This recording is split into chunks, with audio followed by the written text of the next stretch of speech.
제목으로는 성령 충만을 받으라 하는 그 같은 말씀을 함께 나누기를 원합니다. 우리 본문을 에베소 5장 15절부터 21절입니다.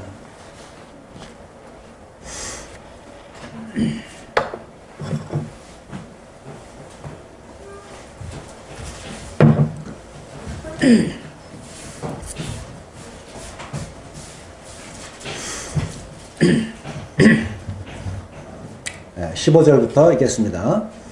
그런즉 너희가 어떻게 행할지를 자세히 주의하여 지혜 없는 자같이 하지 말고 오직 지혜 있는 자같이 하여 세월을 아끼라. 때가 악하니라. 그러므로 어리석은 자가 되지 말고 오직 주의 뜻이 무엇인가 이해하라. 술 취하지 말라. 이는 방탕한 것이니 오직 성령으로 충만함을 받으라. 시와 찬송과 신령한 노래들로 서로 화답하며 너희의 마음으로 주께 노래하며 찬송하며 범사의 우리 주 예수 그리스도의 이름으로 항상 아버지 하나님께 감사하며 그리스도를 경외함으로 피차 복종하라. 오늘 우리는 17절에 있는 후반절에 오직 주의 뜻이 무엇인가 이해하라. 술 취하지 말라. 이는 방탕한 것이니 오직 성령으로 충만함을 받으라. 여기에 주의 뜻이 무엇인가 이해하라 하는 말씀과 오직 성령으로 충만함을 받으라. 여기 성령의 충만함을 받으라는 말씀으로 오늘 함께 말씀을 나누기를 원합니다. 오늘 말씀을 나눈 말씀은 골로새서에 있는 데살로니가 전서에 있는 말씀도 함께 보겠습니다. 몇 구절이 있는데요. 데살로니가전서 5장 19절입니다.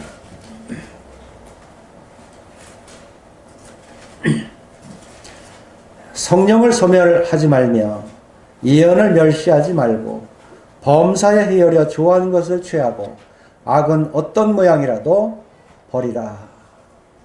평강의 하나님이 친히 너희를 온전히 거룩하게 하시고 또 너희 온 영과 혼과 몸이 우리 주 예수 그리스도께서 강림하실 때에 흠없게 보존되기를 원하노라.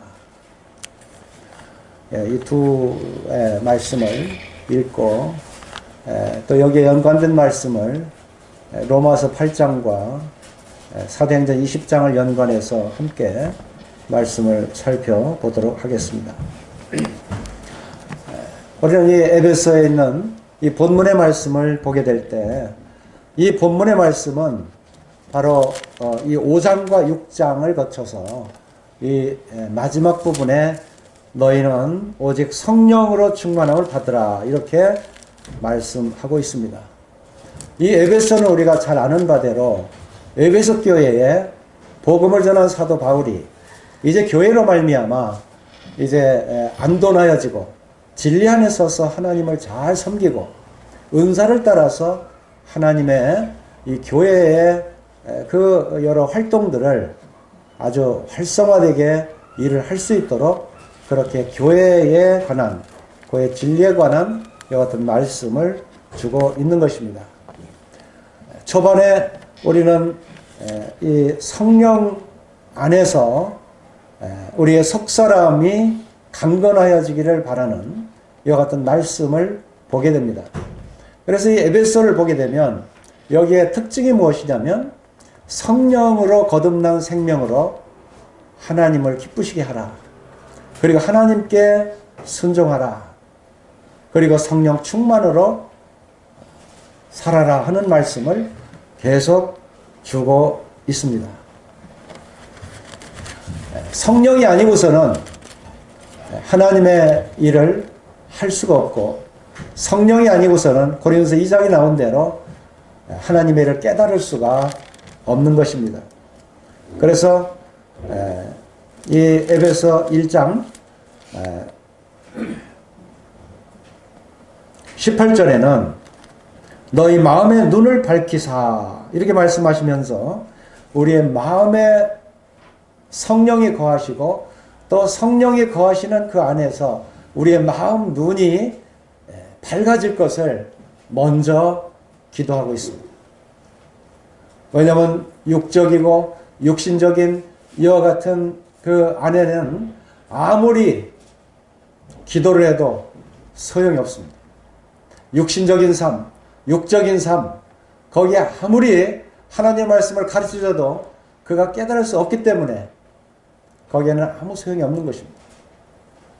그래서 에베소 교회에 대해서는 성령으로 이렇게 하나님께서 신령한 복을 내려주시고 또 성령으로 인쳐주시고 또 성령 안에서 이 속마음이 이제 하나님 앞에 밝히 이제 눈을 떠서 이제 우리의 참 소망이 무엇이고 영광의 풍성이 무엇인가, 이 성령의 생명으로 교회가 계속 인도받는 이와 같은 역사를 이 에베소에서 특징적으로 가르쳐주고 있는 것입니다. 여기에는 에베소 교회만의 서신만이 그런 것이 아닙니다. 어느 서신을 읽어도 사도 바울의 13개 서신을 읽는다 할지라도 거기에 중심은 하나님이시고 하나님의 삼위이신 성령께서 이 그리스도 안에서 내주하셔서 그 안에서 역사하셔야 될 것을 말씀하고 있는 것입니다. 그렇기 때문에 성령 안에 우리를 계속 맡겨야 되는 것입니다. 성령의 역사가 없으면 아무것도 아닙니다. 로마서 8장에는 성령이 없는 사람은 그리스도인이 아니다라고 단적으로 말씀하고 있는 것입니다. 우리는 금년에 하나님의 뜻을 따라 우리가 살기 위해서는 우리는 전적으로 성령을 쫓아 사는 생활, 성령으로 깨어있는 생활이지 않고는 우리의 이 신앙이 우리 주님의 오실 그날을 등불을 들고 기다릴 수가 없는 것입니다. 굉장히 중요한 것이에요. 이것은 교회가 크고 작은 게 그것이 문제가 되지 않아요. 어떻게 보면 지금 우리가 교회가 작은 것이 축복이 될 수가 있어요. 저는 큰 교회들을 딱 봤을 때 정말 많이 이렇게 소원을 하지요. 복음이 전해서 저렇게 많이 큰 교회가 좀 되었으면 합니다. 그래 그 생각하다가도 큰 교회 소식을 들으면 아이고 저 커서는 저거는 아니구나. 덩치만 크고 알갱이가 없어요. 정말 열처녀 중에 등불을 켜고 신랑을 맞이할 수 있는 기름을 준비한 정말 참 그리스도인이 얼마나 되느냐 하는 거예요. 성령이 없는 교회는 교회가 아닙니다. 성령이 없는 사람은 그것은 그리스도인이 아니에요. 아무 생명이 없는 거예요. 그러면서 하나님 섬긴다고 기도 열심히 새벽기도 나가죠. 헌금 열심히 바치죠. 또 방언한다고 하죠. 병 고친다고 하죠. 그런데 성령이 없으면 아무 소용이 없는 거예요. 물론 성령이 충만한 가운데 기도하고 또 헌금을 바치고 봉사하고 서로 사랑하고 이것이 핵심입니다. 그렇게 하면 얼마나 좋겠습니까? 그런데 들리는 소식을 보면 너무도 아니에요. 첫째는요. 요한복음 3장 3절 5절부터 틀려요. 우리가 요한복음 먼저 말씀을 보겠습니다. 요한복음 3장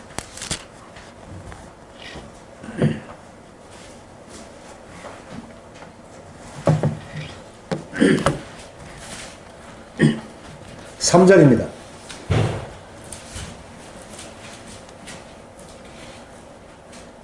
우리 다 같은 목소리로 같이 읽어보죠. 시작. 예수께서 대답하여 이르시되 진실로 진실로 내게 이르노니 사람이 거듭나지 아니하면 하나님의 나라를 볼 수 없느니라. 5절입니다. 예수께서 대답하시되 진실로 진실로 내게 이르노니 사람이 물과 성령으로 나지 아니하면 하나님의 나라에 들어갈 수 없느니라. 여기 5절에 오면 물과 성령으로 나지 아니하면, 여기에 하나님의 나라에 들어가려면 물과 성령으로 나야만 되는 거야. 여기에 물은 세례 요한이 물로 세례를 베풀었습니다. 그럼 물로 하늘나라에 들어갈 수 있느냐? 여기에 물만이 아니라 성령으로. 세례 요한이 기록된 말씀이 3장이 있잖아요. 1장부터 3장까지. 거기에는 물이 있어요. 요단강에 와서 세례를 받는 사람. 그 사람은 곧 이제 예수 그리스도 바로 그 앞에 있는 우리 주님 성령이 그 머리 위에 임하신 바로 그분을 통해서 성령으로 거듭나야만 하나님 나라에 들어갈 수 있는 것입니다. 이것이 첫 번째 자격이에요. 아무리 주님께 열심을 갖고 교회 열심히 다녀도 성령으로 나지 않으면 하나님 나라에 들어갈 수 없는 것입니다. 거듭나지 않으면 하나님 나라를 볼 수가 없는 것입니다. 성령으로 거듭나서 믿음의 생활을 이게 말씀을 통해서 하는데요. 마음이 청결한 자는 복이 있나니 저희가 하나님의 나라를 볼 것이며 그랬어요. 많은 사람들은 하나님 나라를 눈으로 이렇게 세상 바라보듯이 볼 수 있는 그것처럼 보려고 해요. 이 마음은 보이지 않는 것처럼 천국도 보이지 않습니다. 그러나 속사람으로는 천국을 보아요. 속사람으로는 하나님 나라가 이것이구나 하고 보는 것입니다. 신기하죠. 거듭나지 않은 사람은 지금 이 말을 하는 것을 깨닫지 못합니다. 지금 여기에 요한복음 3장 여기에 기록된 말씀은 니고데모라고 하는 관원이 지금으로 얘기하면 정치로 얘기하면 아마 국회의원 정도의 그런 관원입니다. 아니면 장관 정도의 그런 관원입니다. 유대인들은요, 그 나라는 정말 이 신앙적으로 높은 이런 그 신앙의 어떤 그런 존경을 받지 않으면 장관이나 이런 국회의원 안 시킵니다. 믿지 않는 사람을 어떻게 나라에 정치를 시킵니까? 거기에 기독교 국가인데, 유대인 국가인데, 유대교 국가예요. 근데 어떻게 그런 사람을 장관을 시키고 정치가를 시킵니까? 이 니고데모가 바로 이 정치가요, 또 관원이에요, 관원. 행정부에 어떠한 중요한 직책을 가지고 있는 사람입니다. 이 관원이라고 하는 것을 이렇게 기록한 것은 유대교 중에서도 유대인이다. 이스라엘 중에서도 정말 존경받는 그런 사람이다. 그런 위치에 있는 사람이에요. 그런데 이런 사람이 한 밤중에 예수님을 찾아갑니다. 낮에 찾아가면 30살밖에 안 된 청년, 무리가 많은 청년, 정말 나사렛이라고 하는 그 시골, 정말 도저히 그 시골이라고 하는 그 인식 속에 그 나사렛이라고 하는 인식은 도저히 거기서는 하나님의 어떠한 일을 낼 수 있는 사람이 탄생할 그런 곳이 아니에요. 도저히 거기는 하나님께 대해서 어떠한 일을 그런 사람이 날 수 있는 그런 무시받는 곳이에요. 그곳에 니고데모가 한밤중에 찾아가서 예수님에게 물은 것이에요. 당신은 선생인 줄 아시나이다.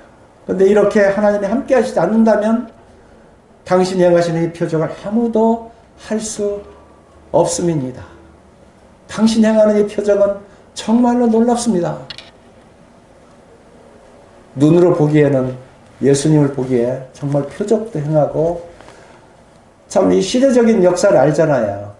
창세기부터 이 니고데모는 자세한 내용들을 알아요. 아브라함의 이야기며 야곱과 이삭의 이야기며 요셉의 이야기며 모세의 이야기며 노아의 이야기며 그 이후에 일어나는 그 사무엘에 이르는 여러 역사적인 일이며 이스라엘의 역사를 참 잘 알고 있는 박사예요, 박사. 그런데도 표적을 보니까 그 표적을 보면 이게 하나님의 일을 하는 거거든요. 이 신기하거든요. 소경이 눈을 떠요. 또 물로 포도주로 변화시켜요. 안준뱅이가 일어나요. 정말 각종 연약한 자를 강하게 하고 병든 자를 고치시는 하나님의 능력이 표적으로 계속 나타나는 거예요. 당신이 하나님께로부터 오지 아니었으면 이런 표적이 나타날 수가 없는데 어떻게 나타나는 것입니까? 했을 때 예수님께서 진실로 여기에 말씀이 이 진실이라고 하는 이 진실을 2번씩이나 강조해 쓰는 것은 이것이 참이고 이것을 하지 않고는 결코 하나님 나라를 들어갈 수 없다는 거예요. 하나님 나라 천국을 볼 수 없다는 거예요. 이게 첫 번째 관문인 거예요. 그러니까 아무리 하나님을 믿는다는 신앙을 가졌어도 성령으로 나지 아니하면 아무 소용이 없다는 거죠. 그러니까 니고데모에게 주님 말씀하십니다. 성령으로 나지 않으면 하나님 나라에 들어갈 수 없다. 니고데모가 나중에는요, 예수님을 영접한 것으로 나타나요. 주님을 위해서 그 죽음을 예비한, 장사를 예비한 아리마대 요셉과 같이 함께 죽음을 예비했어요. 그리고 유대인들의 소요가 일어났을 때 너희가 어찌 하나님의 이 말씀을 차분히 들여다보지도 않고도 어찌 너희들 스스로 판단하느냐. 하나님 말씀에 입각해서 판단해야지. 어찌 너희들 생각으로 판단하냐. 니고데모는 정말 이 차분하고 하나님을 생각하면서 우리 주님 앞에 나왔던 사람이에요. 이 사람에게 먼저 성령을 말씀하셨어요. 이 성령을 먼저 받아야 성령 안에서 죄사함을 받고 성령 안에 있어야 기름 부음, 곧 성령의 이 기름 부음이라고 하는데 이 성령 안에서 하나님 나라를 보게 되고 성령이 우리의 속사람으로서 우리를 강건하게 하고 우리를 변화시켜 주는 것입니다. 이 에베소 교회에 성령을 받은 성도들에게 이와 같은 편지를 쓰면서 속사람으로 이 마음의 눈을 뜨고 하나님께서 부르신 소망이 무엇이고 그 영광의 풍성이 무엇인가를 너희들이 알기를 기도한다. 먼저 기도한 거예요. 이것이 사도 바울의 이 첫 번째 기도고 또한 세례 요한에 기록된 요한복음 3장에서 성령의 이 역사하심을 통해서 이제 새로 새 피조물로 거듭나는 이 같은 역사가 일어난다고 하는 거예요. 그래 모든 이 성경과 서신서에는 성령의 그 기록들입니다. 이 성령의 역사가 이제 사도행전에서 본격적으로 누가를 통해서 기록하게 됐죠. 놀라운 역사가 이제 펼쳐지기 시작하는 거예요. 금년 안에는 이 성령의 행전처럼 성령의 역사가 이제 우리 속에 성령이 중심이 돼서 금년 한 해를 아주 충만한 가운데 정말 하나님의 뜻을 분별하고 하나님의 뜻을 우리가 이행해서 순종해서 성취해 나가는 그런 한 해가 되어지기를 바라요. 우리 사도행전 1장 8절을 보겠습니다.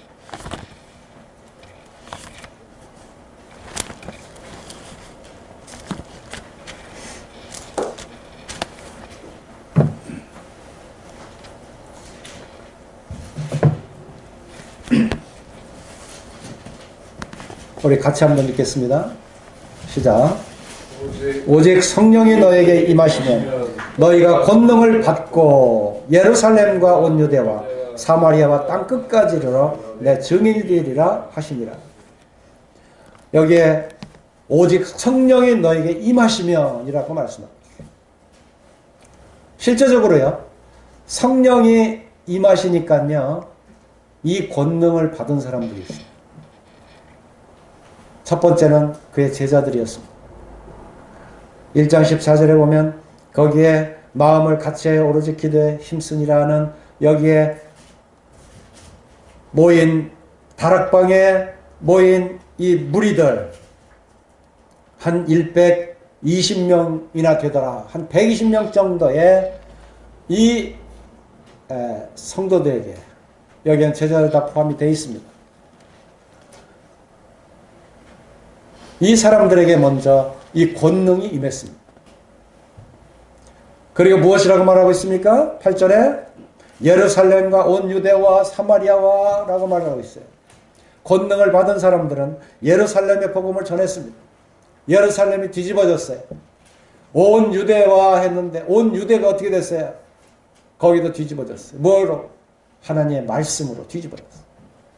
이 말씀을 받은 사람들은 마음이 충만해지고 이 말씀을 받은 사람들은 회개하고 죄사함을 받고 거기에 부활의 소망까지 받는 이 놀라운 역사가 일어났다 그 말이에요.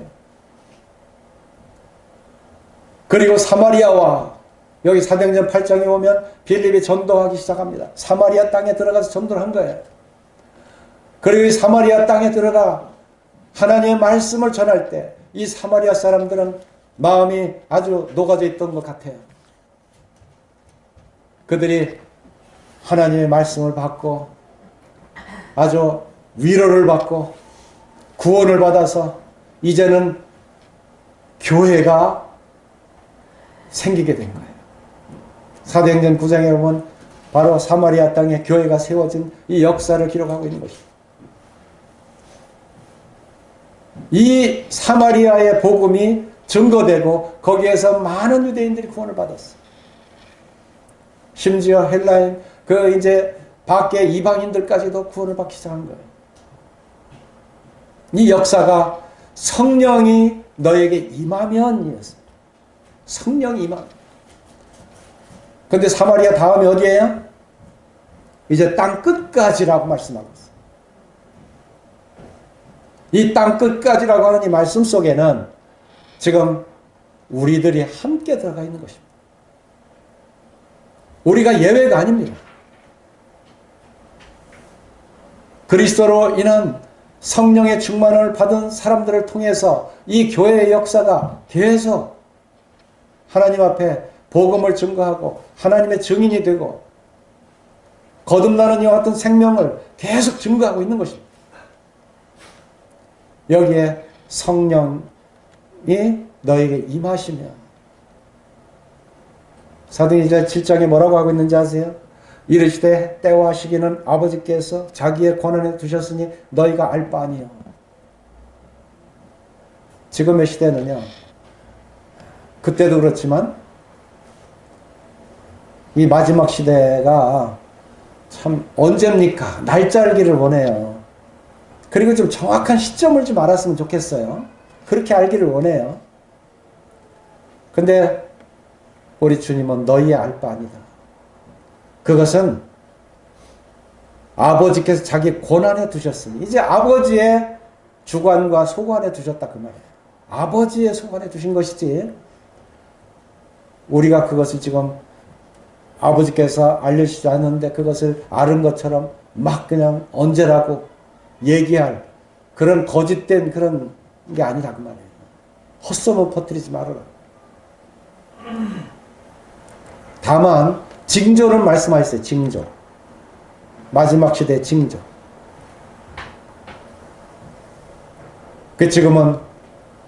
지금까지는 도저히 상상할 수 없었던 인공지능 이게 등장한 거예요. 사람들이 깜짝깜짝 놀라요. 그냥 이 삶이라고 하는 것조차도 이게 내가 왜 살아야 되나. 이제 기계한테 이제 종부림을 당할 텐데. 이제 기계한테 노예 생활해야 할 텐데. 기억력도 떨어지죠. 논리도 떨어져요. 어떤 거 이렇게 서로 퀴즈 내기 하면 월등하게 로봇가 이겨요. 사람은 별게 아니에요. 그러니까 사람은 상품이 돼가지고 막 이제 팔리는 거예요. 여기서 취직도 안 되는데 나 그냥 얼마 주면 내가 그냥 평생토록 일하겠습니다. 사정해. 돈 가지고 다니면서 막 사정해. 나 좀 어떻게 좀 일 좀 시켜주십시오. 그러면 그냥 상품 취급하는 거야. 사람으로 보지도 않고. 지금 그런 시대에 살고 있잖아요. 요한계시록 18장이 나온 대로. 그런 시대에 사는 거야. 지금의 시대가 아주 이 성적으로는요, 성은 굉장히 아름다운 것입니다. 하나님께서 이 창세기 2장에 남자와 여자를 지으셨을 때 그 갈빗뼈를 취해서 서로 정말 사랑하는 가운데 지었는데, 이제는 이 성적인 이것이 이 도덕을 잃게 되니까요. 그리고 하나님이 없다 보니까 로마서 1장에 있는 것처럼 그냥 자기 마음대로 그냥 성을 쓰다 보니까 이게 음행이 된 온 세계가 음행 천재예요. 한 3, 4년 되나요? 우리나라에서도 경찰청에서 특별히 창녀촌이라고 그래요. 거기 몇 군데 다 단속시키고 다 단속하고 이러니까 경제가 안 돌아요. 경제가. 근데 잡힌 사람들 딱 보면 전부 좀 우리나라에서 한 자리 하는 유명한 사람들이에요. 그냥 노동하고 시시하게 사는 사람들은 이름에 나오지도 않아요. 대부분 막 이 성폭행, 추행 일으키는 것들이 전부 보면 무슨 외교관, 이게 막 이 나라에 끊이지 않는 거예요. 이게 뭐예요? 국가적으로? 그리고 세계적으로? 이 혼란은요, 말도 못하는 거예요. 성령이 없으니까 더 하는 거예요. 성령을 받아야 이게 질서가 생기고 하나님의 뜻을 분별하고 이렇게 되는데, 하나님의 영이 없으니까, 거룩한 영이 없으면 뭐가 되겠어요? 이 온 세계가. 이 징조는 하나님께서 알려주셨다. 요새 지진 소식은요, 너무도 자주 나와서 아이고 5.7 강도, 5.8 강도 그 정도 돼야 조금 알아줘. 이제는 3, 4는 알아주지도 않아. 그리고 이제 조금 이렇게 등장하는 거 그 기사거리도 아니에요. 내지도 않아 별로. 이제 밑에다가 흘러가는 문구에다가 이렇게 좀 낮다고 조금 표시가 되고요. 아주 커서 몇천 명 이 사람들 숫자가 굉장히 커서 말이지. 이래 좀 뉴스거리가 돼야 나오지. 이런 시대에 지금 살고 있다니까요. 그런데 이 지금 징조가 굉장히 지금 깊어 있다. 2016년까지 우리는 그 기록을 볼 수 있잖아요. 그 기록이 그 이전의 어떤 기록을 봐도 이거는 비교 안 되는 기록이에요. 2016년도 기록.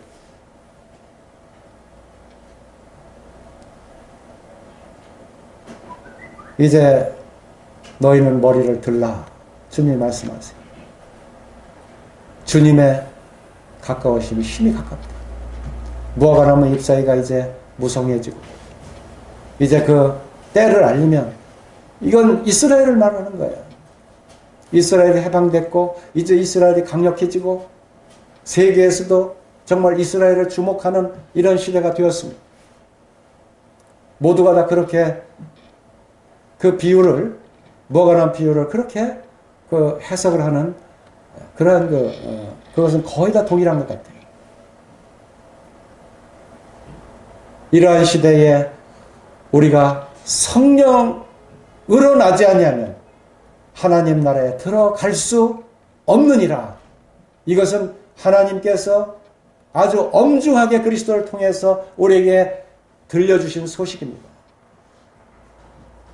나중에 이제 하나님 나라에 들어가지 못하는 자들이 나올 때 그때는 늦어요.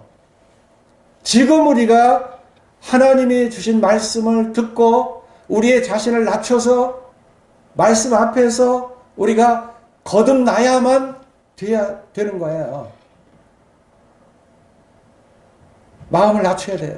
내가 부끄러운 것이 이것이 우리의 변명이 되지 않아요.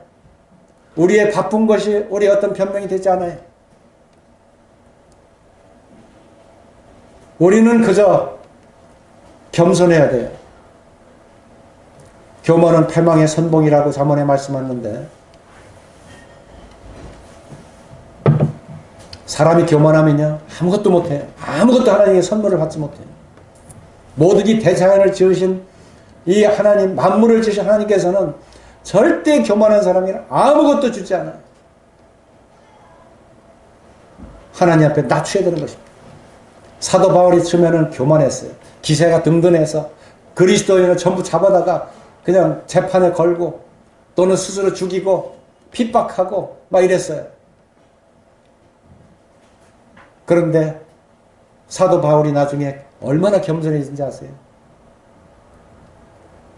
그의 고린도서 13장에 보면 그냥 자기 어떤 병이 났어요. 이 병이 남으로 인해서 자기의 그 자고함을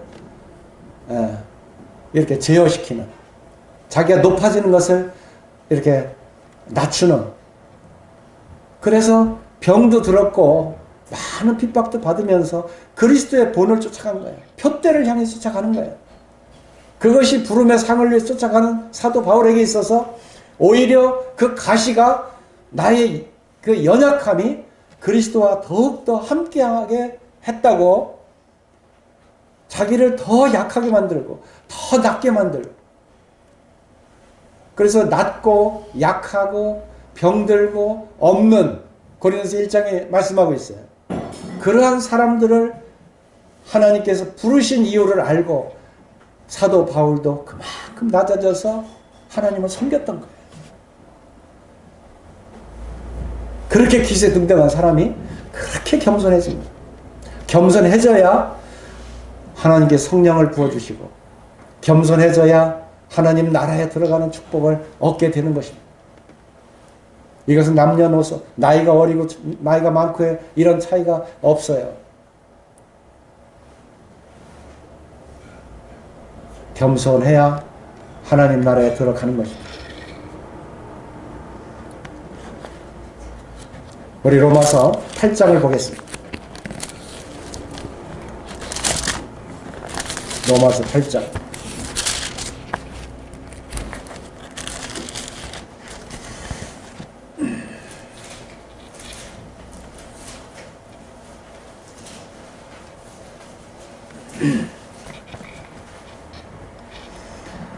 (1절) 그러므로 이제 그리스도 예수 안에 있는 자에게는 결코 정죄함이 없나니. 여기에 그리스도 안에 있는 자, 이 사람은 누구예요? 성령이 그리스도와 함께 그리스도 안에서 성령의 충만함을 받고 있는 자예요. 로마서 8장 1절에 있는 바로 그리스도 안에 있는 자, 바로 이에게는 결코 정죄함이 없다. 이게 얼마나 복된 말씀인지 아세요? 로마서 7장에 1장부터 7장은요, 예수님을 영접하는 과정과 영접했어도 세례, 영적 세례를 받고 장사 지는 바 되었다가 다 살아났다 할지라도 계속 자기 몸에서 성령은 쫓지 않고 자기 생각대로 하나님을 섬기려고 하다가 갈등을 느끼는 그런 과정이 이 7장까지 계속 나타나는 거예요. 그러니까 7장 24절에 이렇게 말하고 있어요. 오라 나는 곤고한 사람이로다. 이 사망의 몸에서 누가 나를 건져내랴. 그랬어요. 여기에 곤고한 사람은 갈등하는 사람이에요. 그나마 육신적이 돼버린 거예요. 요한복음 3장에는 성령을 받는 사람과 받지 않는 사람에 구분해놨고요. 지금 여기 로마서 1장에서 7장까지는 성령은 받았지만 그러나 성령대로 살아가는 사람과 성령대로 살아가지 않는 사람의 갈등. 이 생각이요. 여기 로마서 8장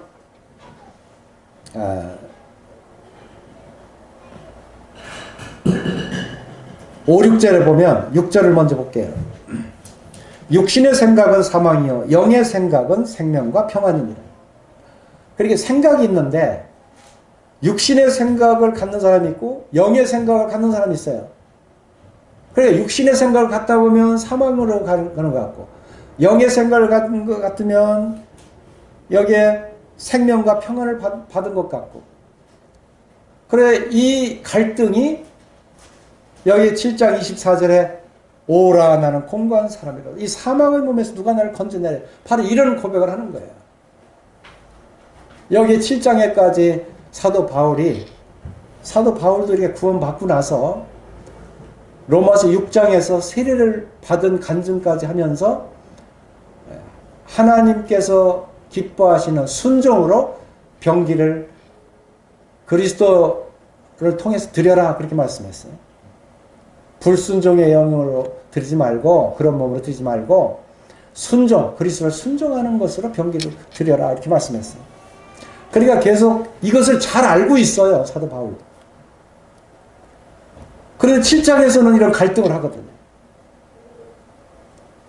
오라. 예.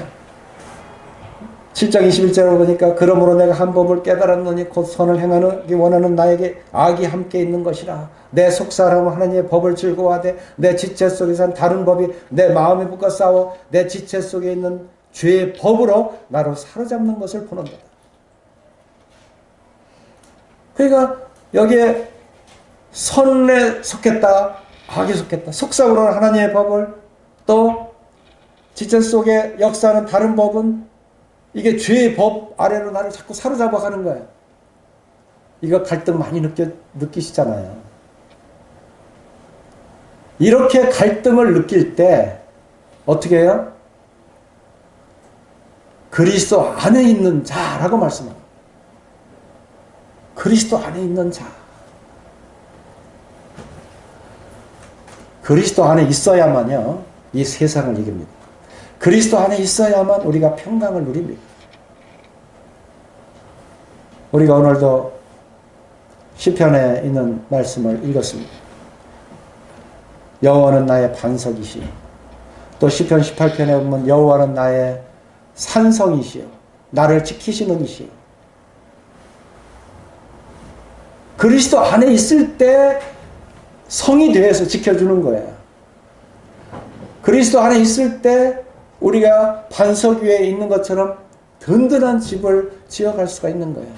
아무리 세상의 풍파가 몰아친다 할지라도 그러한 모든 환난 가운데에서 나를 이렇게 안전하게 나를 보호해 주시고 지켜주시고 나를 끝까지 하나님 나라에 인도하실 그 분이 그리스도이신데, 그리스도 안에 푹 담겨서 그 품 안에 우리가 있는 거예요. 우리 어린아기를 딱 이렇게 안잖아요. 어린아이가 울어요. 그럼 푹 안으면 이 어린아이가 어머니 품에 푹 안겼을 때 제일 푸근함을 느낍니다. 그러니까 그 품에 안겨서는 울어요, 안 울어요? 안 울어요. 왜? 이제는 안정이 됩니다.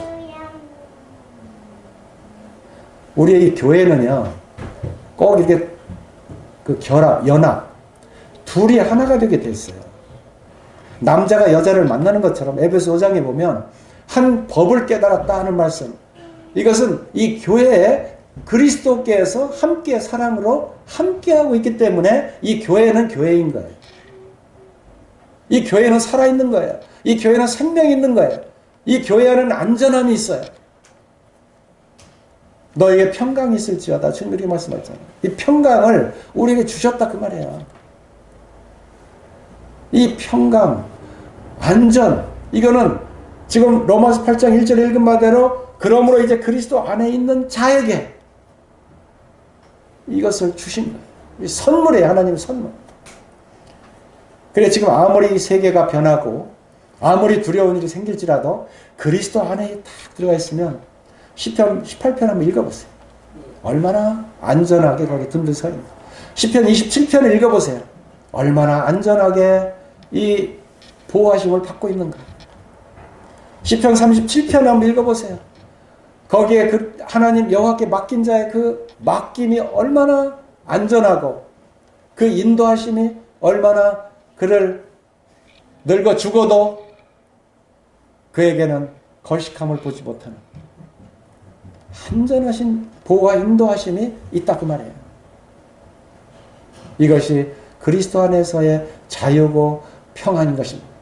이것은 그리스도 안에 있다고 하는 것은 우리에게 성령 충만이 되어 있다는 것입니다. 우리가 사도행전의 기록들을 많이 보잖아요. 지금 1장 8절로부터 시작해서 교회의 계속적인 이 복음 전파는 이것은 성령의 역사입니다. 그래서 사도행전을 성령 행전이라고도 해요. 성령이 계속 일하는 모습을 보는 거예요. 우리들에게 지금 함께하고 있는 분은 성령이십니다. 우리 본문으로 돌아갑시다. 에베소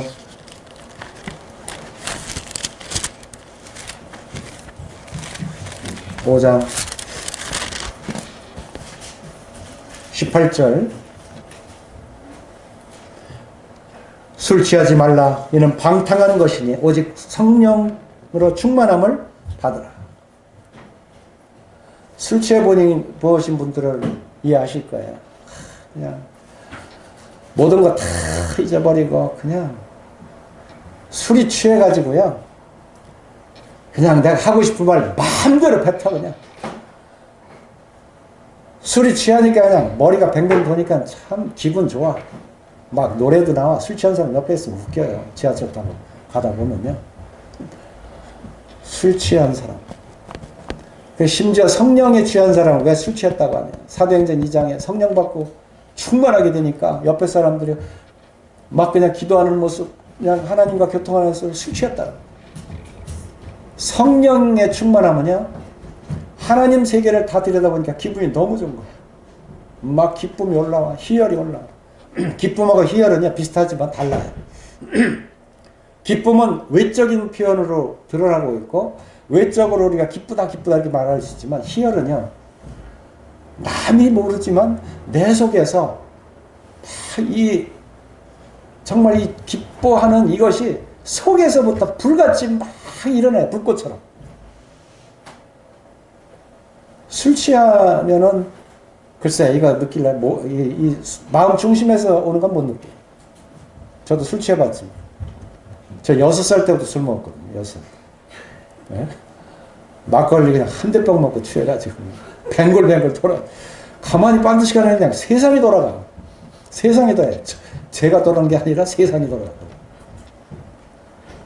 저 술 잘 먹습니다. 술 취한 것이 어떤 건지 잘 알아요.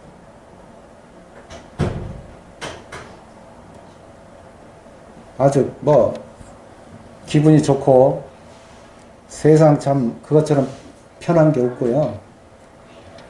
그런데 이것은 뭐라 그래요? 술 취한 건 악하다. 악인이다. 네. 술 취한 것은요, 하나님이 보시기에 아주 미워하는 것. 잠언에 7가지 중에 하나. 술 취하지 마세요. 그리고 성령에 취해야 돼요. 성령에. 여기 성령의 충만함을 받으라. 말씀. 오늘 이 시간에 성령에 관한 말씀을 다 드리지 못해요. 그러나 성령으로 역사하는 이 성경에 많은 변화받고 하나님 앞에 드려진 아주 귀한 인생을 사는 많은 사람들을 보게 돼요. 그 중에 저는 이 사도 바울을 먼저 말씀을 드릴 수가 있어요. 성령에 매여 살았던 삶, 성령을 쫓아 살았던 삶. 사도 바울의 일생은요, 성령의 삶이었어요. 그리고 성령으로 하나님 앞에서 면류관을 받는 인생이었어요. 술 취한 사람은 지옥에 가지만요, 성령에 취한 사람은 천국에. 우리 금년 한 해 성령에 충만한 한 해를 사십시다. 그리고 본문에 말씀한 대로 이제 한번 읽어볼까요? 15절. 그런즉 너희가 어떻게 행할지를 자세히 주의하여 지혜 없는 자같이 하지 말고 오직 지혜 있는 자같이 하여. 16절 다 같이 읽겠습니다. 시작. 세월을 아끼라. 때가 악하니라. 지금은 악한 시대. 세월을 아껴야 돼. 술 취할 새 없어요. 그리고 허송세월 할 그런 때가 아니에요. 직장님 맨날 핑계대가면서 난 직장생활. 직장은요, 지혜롭게 하면은 얼마든지 주님 위해서 시간을 낼 수가 있어요. 제가 직장생활 30년 해봐서 알아요. 그 나중에는 제가 교회 수요일날 안 간다고 바빠서 못 간다 그러면 이상하게 생각하면서 교회 가라고 내줘요. 그래서 저는 그렇게 편하게 주님을 섬겨왔어요. 처음에 고난을 받아서 이기니까 나중에는요, 그냥 아주 술자석에서 또 음료수 좋은 것 주죠. 또 아주 지저분한 데 가려면 당신은 그리스도에 오지 말라 그러죠. 그리고 그냥 주일날이고 수요일날 일할 때만 그냥 아이고 교회 가시라고 그냥 먼저 그냥 하죠. 참 편하게 했어요. 주님이 그렇게 주님을 사랑하면 주님이 그렇게 행하게 해주십니다. 우리는 여기에 어리석은 자가 되면 안 되고요. 이 악한 시대에 우리는 세월을 아껴야 돼요. 이것을 성령 충만해보면 성령 충만함이 세월을 아끼는 지혜를 다 주세요. 그 모든 해결책은 성령 충만입니다. 성령 충만함이 없는 사람은 이것은 죽은 생명이나 똑같아요. 이 그리스도인이라 할지라도. 금년 한 해 이제 첫날인데요. 성령 충만한 생활을 하자. 금년 한 해는 이러한 이 한 가지의 타이틀이라도 분명히 기억하시고 금년 한 해 성령 충만한 생활을 하십시오. 이제 그 비결은 계속해서 가르쳐 주실 거예요. 오늘은 본문에 나온 여기까지만. 오직 주의 뜻이 무엇인가 이해하라. 술 취하지 말라. 이는 방탕한 것이니 오직 성령으로 충만함을 받아라. 성령 충만으로 금년 한 해 시작하시고 성령 충만한 생활이 모든 생활 가운데 임하시기를 바라겠습니다. 말씀을 줄이겠습니다. 감사합니다.